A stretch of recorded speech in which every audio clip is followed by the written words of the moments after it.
வணக்கம். குபர்னெட்டிஸ்ல ஒரு சின்ன தப்பு நடந்தா கூட அது பெரிய பிரச்சனையில கொண்டு போய் விடும். அதுல ரொம்ப முக்கியமான ஒரு தப்பு நம்ம கண்டெய்னர் இமேஜ்களை சரியா ஹேண்டில் பண்ணாதது தான். இன்னைக்கு நாம இந்த விஷயத்த கொஞ்சம் ஆழமா பார்க்க போறோம். இது வெறும் டெக்னிக்கல் விஷயம் மட்டும் இல்ல. சில சமயம் நம்ம சிஸ்டம் ஏன் கண்டபடி ஃபெயில் ஆகுதுன்னு புரிஞ்சுக்கிறதுக்கும் அதை எப்படி சரி செய்யறதுன்னு தெரிஞ்சுக்கிறதுக்குமான ஒரு வழிகாட்டி.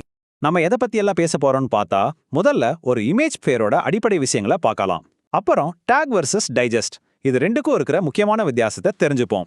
இதனால குபர்னெட்டிஸ் எப்படி டிஃபால்ட்டா நடந்துக்குதுன்னு பார்த்துட்டு நம்மளோட சொந்த ஸ்ட்ராட்டஜியை எப்படி உருவாக்குறதுன்னு கத்துக்கலாம். கடைசியா பிரைவேட் ரெஜிஸ்ட்ரிஸ், ப்ரொடக்ஷன் பெஸ்ட் பிராக்டிசஸ்னு எல்லாத்தையும் பார்த்து முடிப்போம். சரி, வாங்க ஆரம்பிக்கலாம்.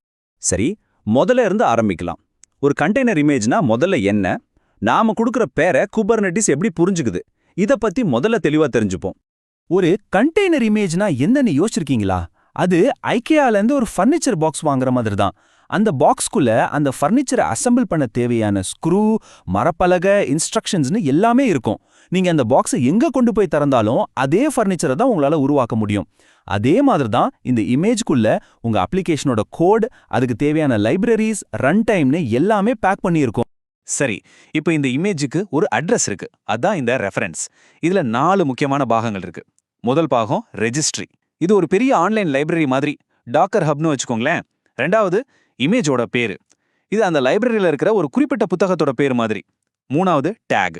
இது V1.2 மாதிரி மனுஷங்க படிச்சு புரிஞ்சுக்கிற ஒரு வெர்ஷன் நம்பர். ஆனா கடைசி பாகமான டைஜஸ்ட் அப்படி இல்ல. அது அந்த இமேஜோட கைரேகை மாதிரி. அது என்னைக்கோ மாறாது, ரொம்பவே யூனிக்கானது. இந்த 4ம் சேர்ந்தாதான் ஒரு இமேஜை சரியா கண்டுபிடிக்க முடியும். சரி, நாம இப்ப டேக், டைஜஸ்ட் பத்தி பேசணும் இல்லையா? இது ரெண்டுக்கும் நடுவுல இருக்கிற வித்தியாசம் ரொம்ப ரொம்ப முக்கியம். இதை சரியா புரிஞ்சிக்கலனா ப்ரொடக்ஷன்ல பெரிய பிரச்சனைகள் வரலாம். இதை இன்னும் சிம்பிளா சொல்லணும்னா, ஒரு புத்தக கடைக்கு போறீங்கன்னு வச்சுக்கோங்க. டேகுங்கிறது அந்த பெஸ்ட் செல்லர் ஸ்டிக்கர் மாதிரி. இன்னைக்கு ஒரு புத்தகத்துல இருக்கும், நாளைக்கு வேற ஒரு புத்தகத்துக்கு மாறிடும். ஆனா டைஜஸ்ட்ங்கிறது அந்த புத்தகத்தோட ISBN நம்பர் மாதிரி. அது என்னைக்கும் மாறாது. அந்த நம்பர் அந்த ஒரு புத்தகத்துக்கு மட்டும்தான். டேகு மாறக்கூடியது, டைஜஸ்ட் நிரந்தரமானது. இதுதான் முக்கியமான வித்தியாசம். குபர்னெட்டிஸ் டாக்குமெண்டேஷனே சொல்ற ஒரு முக்கியமான விஷயம் இது. ப்ரொடக்ஷன்ல லேட்டஸ்ட் டேக் யூஸ் பண்றது ஒரு டைம் பாம் மேல உட்கார்ந்துட்டு இருக்கிறது மாதிரி. ஏன்னா உங்க டெவலப்பர் இன்னைக்கு ஒரு புது கோட் புஷ் பண்ணா அந்த லேட்டஸ்ட் டேக் புது இமேஜ்க்கு மாறிடும். அடுத்த முறை உங்க பார்ட் ரீஸ்டார்ட் ஆனா நீங்க டெஸ்ட் பண்ணாத அந்த புது கோட் ப்ரொடக்ஷனுக்கு வந்துரும். சிஸ்டம் ஏன் ஃபெயில் ஆச்சுனே தெரியாது, எந்த வெர்ஷன் ஓடுதுன்னு கண்டுபிடிக்கிறதுக்கே உங்களுக்கு தலை சுத்திரும். சரி, நாம லேட்டஸ்ட் டேக் யூஸ் பண்ணக்கூடாதுன்னு பார்த்தோம். ஆனா குபர்னெட்டிஸ் இதையெல்லாம் எப்படி டிஃபால்ட்டா ஹேண்டில் பண்ணுது? நாம எதுவும் சொல்லலைன்னா அது என்ன முடிவெடுக்கும்? வாங்க பார்க்கலாம். இங்க ஒரு இன்ட்ரெஸ்டிங்கான ஆனா கொஞ்சம் குழப்பமான விஷயம் நடக்குது. குபர்னெட்டிஸ் லேட்டஸ்ட் டேகை மட்டும் ஸ்பெஷலா ட்ரீட் பண்ணுது. ஏன் அப்படி? குபர்னெட்டிஸ் என்ன நினைக்குதுன்னா, லேட்டஸ்ட் டேக்னா அது டெவலப்மெண்ட்ல யூஸ் பண்றது, அதனால அது அடிக்கடி மாறும். அதனால ஒவ்வொருத்தோடையும் புதுசா புல் பண்ணணும்னு ஆல்வேஸ்னு முடிவு பண்ணுது. ஆனா நீங்க V1.2.3 மாதிரி ஒரு குறிப்பிட்ட டேக் கொடுத்தீங்கன்னா, ஓ இது ஒரு ஸ்டேபிள் ரிலீஸ் போலன்னு நினைச்சுக்கிட்டு உங்க மெஷின்ல ஏற்கனவே இருந்தா அதையே யூஸ் பண்ணிக்கும், இஃப் நாட் பிரசன்ட். இது கொஞ்சம் குழப்பமா இருந்தாலும் இதுக்கு பின்னாடி ஒரு லாஜிக் இருக்கு. இப்போ சொல்றது ரொம்ப முக்கியமான பாயிண்ட். நிறைய பேர் இந்த இடத்துல தான் தப்பு பண்ணுவாங்க. யோசிச்சு பாருங்க, நீங்க முதல்ல லேட்டஸ்ட் டேக் வச்சு ஒரு டெப்ளாய்மெண்ட் கிரியேட் பண்றீங்க. அப்ப இமேஜ் புல் பாலிசி என்னவா இருக்கும்?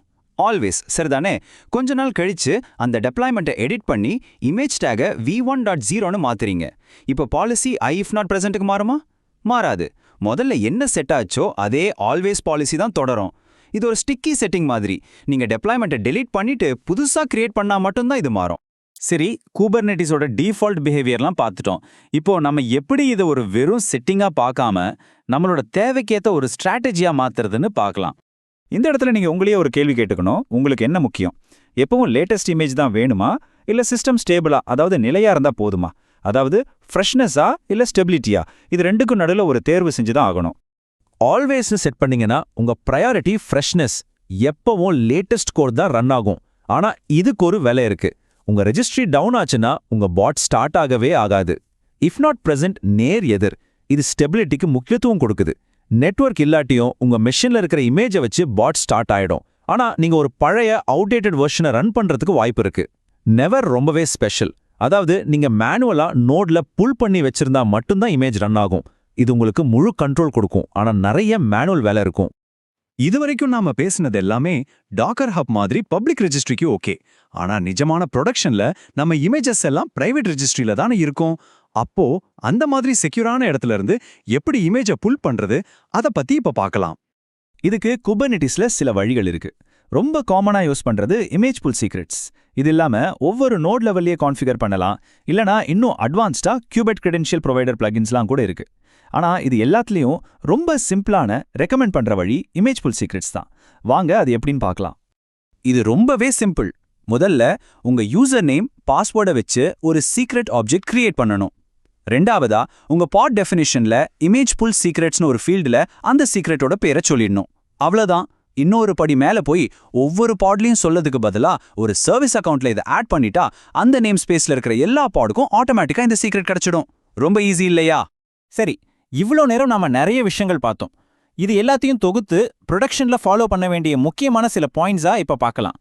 முதல் மற்றும் மிக முக்கியமான ரூல், எப்பவுமே டேக்குக்கு பதிலா டைஜஸ்டே யூஸ் பண்ணுங்க. இது மாறவே மாறாத கைரேகை மாதிரி. ரெண்டாவது, குபர்னெட்டிஸ் டிஃபால்ட்டை நம்பாதீங்க. உங்க இமேஜ் புல் பாலிசியை நீங்களே வெளிப்படையா செட் பண்ணுங்க. மூணாவது, பிரைவேட் ரெஜிஸ்டர் யூஸ் பண்ணும்போது இமேஜ் புல் சீக்ரெட்ஸ் மூலமா பாதுகாப்பா அணுகுங்க. மொத்தத்துல நம்மளோட நோக்கம் ஒன்னே ஒண்ணுதான், நம்ம சிஸ்டம்ல இருந்து கணிக்க முடியாத தன்மையை, அதாவது அன்பிரெடிக்டபிலிட்டியை முழுசா நீக்கிறது. நாம எடுக்கிற ஒவ்வொரு முடிவும் திட்டமிட்டதா இருக்கணுமே தவிர தற்செயலா நடக்கக்கூடாது. இந்த பகுதியோட கடைசில நான் உங்ககிட்ட ஒரு கேள்வியோட விடைபெற விரும்புகிறேன்.